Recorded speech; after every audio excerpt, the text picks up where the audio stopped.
Aprendendo com uma Mulher Extraordinária, capítulo 2. Discernindo a origem do problema.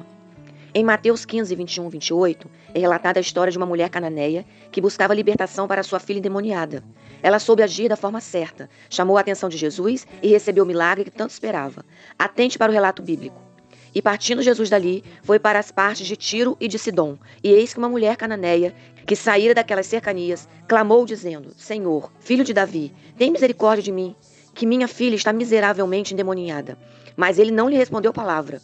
E os seus discípulos, chegando ao pé dele, rogaram-lhe, dizendo: Despede-a, que vem gritando atrás de nós. E ele respondendo disse: Eu não fui enviado senão as ovelhas perdidas da casa de Israel.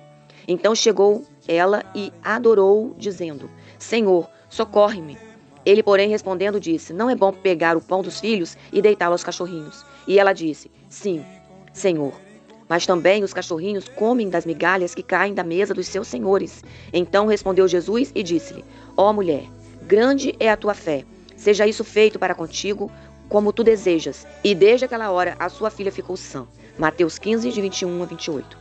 A primeira coisa que nos chama a atenção nesse texto é que a mulher sabia a origem do problema e que apresentou a Jesus. Ela foi clara quando rogou: Senhor, filho de Davi, tem misericórdia de mim, que a minha filha está miseravelmente endemoniada. Mateus 15, 22b. De algum modo, ela discerniu a origem do mal e reconheceu que Jesus tinha poder e autoridade para expulsar o espírito demoníaco que destruía a vida da filha dela e a paz familiar. Com isso, aprendemos que para sermos atendidos em nossas petições, devemos ser objetivos e para tal precisamos pedir a Deus que nos faça discernir o real problema e do que de fato necessitamos, a fim de que sejamos específicos e atendidos em tempo oportuno. Um dom importantíssimo. O que é discernimento? Entre outras coisas, é a capacidade de estabelecer distinção entre coisas aparentemente semelhantes ou análogas. Sendo assim, o discernimento é uma importante ferramenta para a resolução de problemas. Como apurar essa faculdade da nossa mente? Humanamente falando, buscando o maior conhecimento sobre as coisas e os fatos, lendo a palavra de Deus, que proporciona sabedoria, prudência e faz distinção entre o bem e o mal, observando e investigando atentamente os fenômenos que nos apresentam e convivendo com pessoas que têm discernimento. Contudo, há um tipo de discernimento espiritual que não pode ser obtido pelos meios humanos, pois é um dom do Espírito Santo que visa esclarecer o crente quanto à realidade espiritual. Esse dom foi relacionado por Paulo em 1 Coríntios 12, 10. Para se ter esse dom, é indispensável entregar sua vida a Cristo, ser templo do Espírito Santo, buscar a comunhão com Deus e manter um bom relacionamento com pessoas mais espirituais que nós, pois elas também podem ser canais de Deus para nos ajudar a discernir qual a fonte do problema. Provavelmente, a mulher cananeia discerniu tanto a origem do mal quanto a identidade de Jesus como Messias pela revelação de alguém, ou foi por uma revelação direta do próprio Deus à mente dela. Sendo uma gentia, ela não frequentava a sinagoga, nem conhecia as Escrituras, mas deve ter ouvido falar de Jesus e crido nele. Então o Senhor revelou-lhe a realidade espiritual que envolvia sua vida e a de sua filha, bem como a necessidade dela de libertação e salvação. Assim, aquela mãe zelosa foi até Jesus, cheia de convicção sobre o que precisava e de que ele era o único que podia atendê-la. Discernindo a origem do problema. Assim como um riacho tem uma nascente, o problema tem uma origem, e é necessário descobri-la, a fim de tratar não apenas o sintoma, mas a causa, de modo que não venha a ocasionar outras perturbações.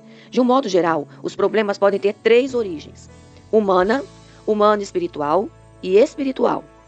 Humana, como um problema de relacionamento, ou uma enfermidade física, emocional ou psicológica, que poderá ser solucionada com perdão, amor, a ajuda de um profissional na área, um médico, psicóloga, terapeuta familiar e remédios.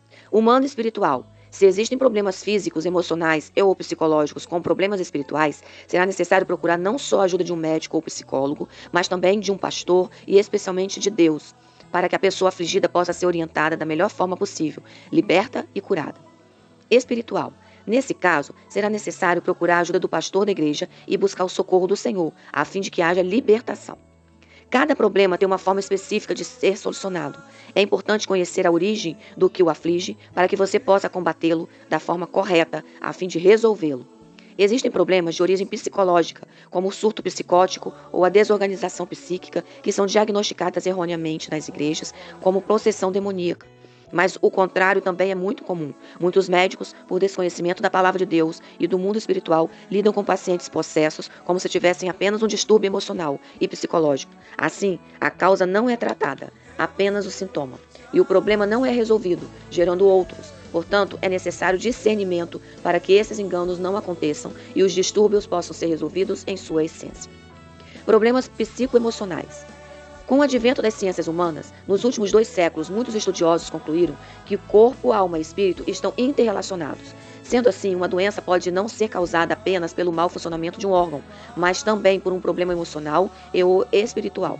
Entretanto, tal descoberta já foi revelada pela Bíblia há mais de 5.000 anos. As mensagens negativas, as perdas, os traumas de infância, os relacionamentos problemáticos, os sentimentos de medo, ódio, rejeição, injustiça, abandono psicológico, baixa autoestima, culpa, estresse. Todos esses problemas são recalcados, ficam escondidos no inconsciente e, com o tempo, aparecem provocando atitudes e comportamentos inexplicáveis, fazendo o espírito, a alma e o corpo adoecerem. Essa verdade pode ser vista em algumas passagens bíblicas, tal como o Salmo 38. Nele, Davi atribui a causa de suas enfermidades e sua fraqueza ao pecado cometido contra Deus. Não há coisa sã na minha carne, e por causa da tua cólera, nem há paz em meus ossos por causa do meu pecado. Versículo 3. Já no Salmo 73, o salmista Asaf associou seu problema renal à angústia, raiva, perplexidade e revolta que sentiu devido à sua inveja pela prosperidade do ímpio. Salmo 73, versículo 4, 21. Podemos citar ainda Provérbios 14:30 e 17:22, onde a inveja e a tristeza foram apontadas como causas das causas da osteoporose.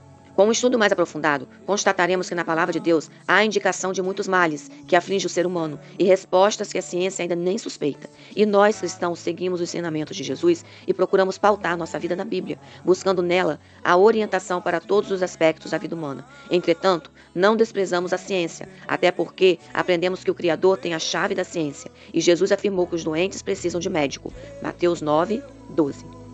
Psicoterapias. Logo, haverá casos em que será necessário recorrer a um tratamento especializado, como o de um psicólogo ou terapeuta. A psicoterapia possui técnicas que podem ajudar o indivíduo a autoconhecer-se. Algumas técnicas são eficazes no tratamento de doenças de fundo emocional, como os transtornos afetivos, os sentimentos de impotência, menos-valia, que é a baixa autoestima, falta de iniciativa, dores crônicas sem causa física comprovada, depressão, insônia ou excesso de sono. Coisas que impeçam a pessoa de realizar suas tarefas de forma prazerosa ou tornem seus relacionamentos complicados e tumultuados.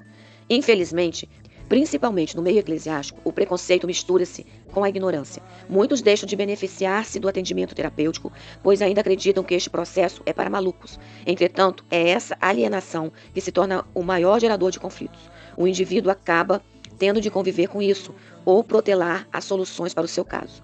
Contudo, a despeito de sermos a favor das psicoterapias e de entendermos que é normal uma pessoa consultar um médico para ele diagnosticar uma enfermidade e prescrever um tratamento adequado, sabemos que é difícil avaliar a causa de certas enfermidades e tratá-las com uma medicação que não cause outros distúrbios no organismo ou crie uma dependência química. O ser humano é complexo demais. A ciência tem suas limitações e o médico é um ser humano passivo de errar. Mas Deus, o Criador do homem e do universo, é ilimitado, onisciente, todo-poderoso, pode intervir a qualquer momento e curar-nos de qualquer doença. Sendo assim, devemos sempre recorrer a Ele, seja qual for a causa do nosso problema, pois o Senhor tem conhecimento de tudo e poder para atuar sobre o nosso corpo, a nossa alma e o nosso espírito e trazer a solução. Enfermidades espirituais. Alguns problemas e algumas enfermidades que apresentam sintomas físicos e emocionais são de ordem espiritual. São causados pelo pecado, pelo afastamento de Deus, pela falta de perdão ou dificuldade de lidar com a graça de Deus, pela religiosidade excessiva ou legalista ou pela opressão espiritual. Estes casos só podem ser tratados pela palavra do Senhor, que penetra no mais profundo do nosso ser, Hebreus 4:12, onde nenhum médico, remédio, psicólogo ou psicanalista é capaz de penetrar e tratar. A palavra de Deus desnuda o coração do homem, a sede do intelecto, das emoções e da vontade, fazendo com que o que está recalcado venha à tona e possa ser tratado. Quando a pessoa lê a Bíblia, a cortina do seu inconsciente se abre e ela consegue reconhecer seus disfarces e despir-se deles. Então o Criador usa a sua palavra para trazer o que está no mais profundo do inconsciente e coloca à nossa frente. Mostra o que está errado, causando a doença e precisa ser acertado ou curado. Então o esperado milagre acontece e podemos dar graças ao Senhor.